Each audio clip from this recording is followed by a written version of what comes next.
We all know someone who snores, and if you don't, chances are it might be you. But how do you know if that's a sign of a bigger problem? I'm Elizabeth. Today we're speaking with Carrington College respiratory care students to find out how to know if snoring is a sign of a bigger issue.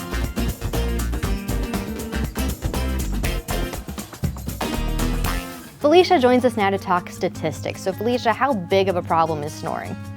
It's huge. Approximately 90 million Americans have a snoring issue. Wow. And 1/3 of those have obstructive sleep apnea. Oh my gosh, that's a big issue that definitely shouldn't go unchecked. So now we're going to talk with Les about this bigger issue that we might see here, which is obstructive sleep apnea. What is sleep apnea? Sleep apnea is usually when you're sleeping, you stop breathing. Apnea means you're not breathing. How can you diagnose something like that? Well, really, you really need to go see your doctor.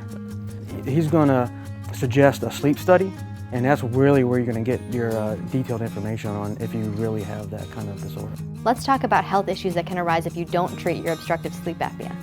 If untreated obstructive sleep apnea, you are 4 times more likely to have a stroke, in addition to 3 times more likely to develop heart disease. Wow, so definitely something that shouldn't go unchecked. Absolutely. So Jen, let's talk about causes. What causes snoring?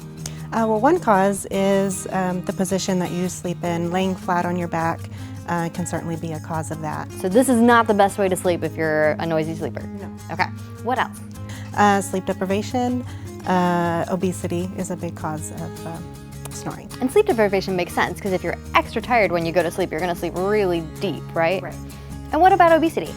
Okay, obesity plays a role because of all the extra weight that's put on the soft tissues in the throat. This causes them to swell and block that airway.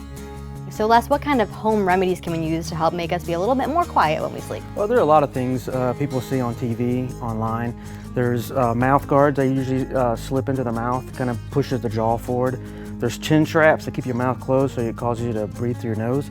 But also, you know, people have tried taking tennis balls and putting it on their back, in their shirts on their back.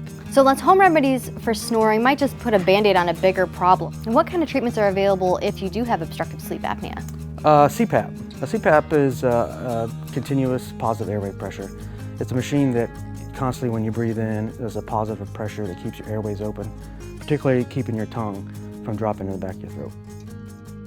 Snoring is a big deal. It's not just disruptive to those around you, but it can cause some pretty serious health risks. If you have any questions, just make sure to check in with your doctor.